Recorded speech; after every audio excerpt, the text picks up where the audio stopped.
মরবার আগে আমার স্বাদ হয়েছিল নারায়ণ দর্শন করবার, সে স্বাদ আমার পূর্ণ হয়ে গেছে, তাই তো আমি এখান থেকে চলে যাচ্ছি। দাঁড়াও, তোমার কণ্ঠ স্বরটা যে আমার বড় পরিচিতি মনে হচ্ছে। মনে হচ্ছে আমার সেই বাল্যবন্ধু ঠিক সুদামার কথা।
সবাই যখন বদনাম বদনাম করে সে তখন উড়ে বসে বসে একদিনে তোমাকে দ্বারকা ছেড়ে মথুরায় যেতেই হবে।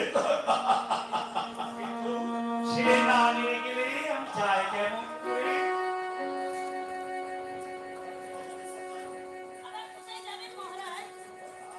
সখা,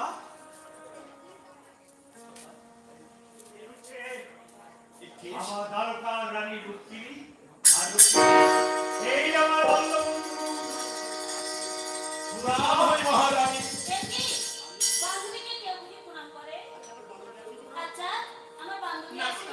আমি একাই এসেছি তো, আমি একাই এসেছি। আচ্ছা সখা, আমার জন্য আমার সখী কিছুই পাঠায়নি?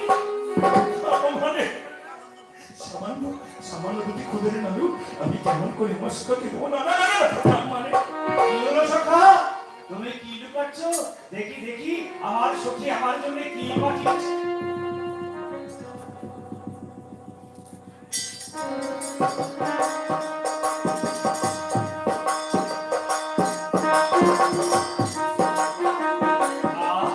আমি খুদের নাড়ু খাই বলে এখন সখী আমার জন্য খুদের নাড়ু পাঠিয়েছে।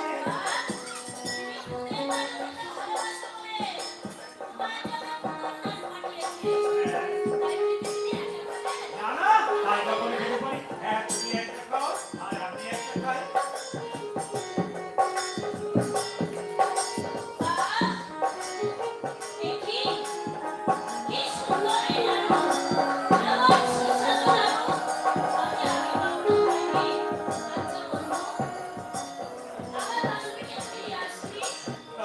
ওই দুটি ছিল খুদের নাড়ু, ওই দুটি ছিল।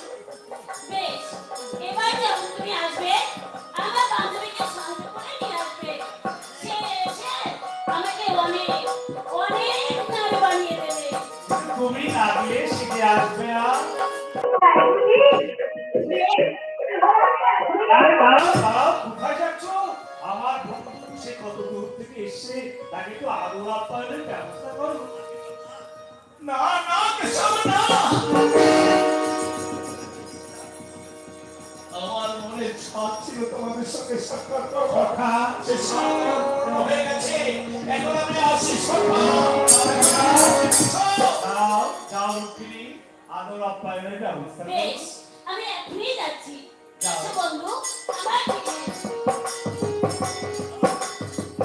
কেশব, মহারানীকে মাফ করো, কেশব।